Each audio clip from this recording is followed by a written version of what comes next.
Dear students, welcome to NR's YouTube channel. So in the previous class, we discussed that is types of self awareness. So why the self awareness is very important, and we discussed some uh, different kinds of self awareness that regarding like self awareness of your strength, self awareness of your weakness, self awareness of your dark side, self awareness of your emotional trigger, right? And emotional, that self awareness. Uh, it's refer to the knowledge and understanding of yourself, right? So you can control your emotions, whether it is in particularly it's yourself or when you are uh, in a community, right, in a public area. So in such conditions you need to control your emotions yourself, and as well as you have to motivate yourself to get interest in your work, to carry out your processes in your uh, professional life as well, right? So in that, the first one, we have self awareness of your strength. Take time to discover your strength by paying attention to the kind of work you are doing, right? So like that, you may it help you to understand what kinds of that you are your strength it is, right? So you have to work hard, and what kind of work do you feel that you can maybe select in your as a professional career as well. So accordingly it may take you to the some higher level as well, right? uh, what to do others comment on the quality of your work, you should not bother about that. Just keep on work on your particular, just concentrate on your work. So that is the one kind of self awareness we have, so that your strength, you can just concentrate on your strength. Don't give any, you know uh, don't bother about the, that rumors regarding your work or about you in the organization or in wherever you can work, right? So the type of project are you naturally drawn towards, so what type of quality of work you are handling. So don't give the, that concentrate on the comment of your work, right? So this is what you have to implement yourself to self having the awareness of yours, right? So next we have self awareness of your weakness, right? That discovering your weakness build your humanity, it means, so you need to observe, that you what you are, and you have to discover your weaknesses, right? So when you get the weaknesses in that, right? So in order to find out your weaknesses, and in order to fulfill that weaknesses, to come out from the weakness, you can just study yourself, analyze your activity, and definitely will that take you to the higher level as well. As you discover that you cannot be do everything, you either learn them yourself or to humble enough to ask for someone else's support, so that you never show that your weakness as well, right? So this is what we have, that is self awareness of weakness, right? Okay, fine. Next, third one we have, that is self awareness of your dark side. So your dark side include your character flaws and your hidden weakness, so don't hide them.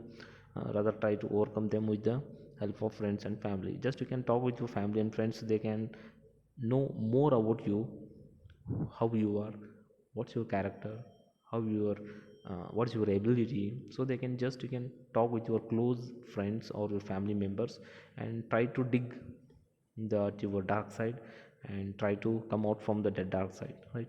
So next we have self awareness of your emotional triggers. So these are your trigger points, sometime known to you, at other time not known to you. So the best way to deal with them is to keep your calm and composure in the worst of the situation. Remember that knowing your emotional trigger help you develop strategy for remaining calm in those situations as well. So emotional triggers may carry you to the some, that failure as well, right? So don't bother about the emotional triggers, just concentrate on your work, and you can just try to complete your work in time as well. Well, and next we have self motivation and self regulation. So in the self motivation, uh, we have self awareness of your emotional triggers as well. So last point, we have self awareness of your emotional triggers. These are your trigger points, sometime known to you, to the other not to know. And already we discussed this one, emotional triggers, right? So you need to control your emotions in order to, when you are in a public area, or when you are, you know, giving presentation to your employees as well, right? So next, third session, we have self motivation and self regulation. So self motivation refers to the, that motivate yourself in order to complete your work, in order to come out of your failure situation. So that it's very important to motivate yourself.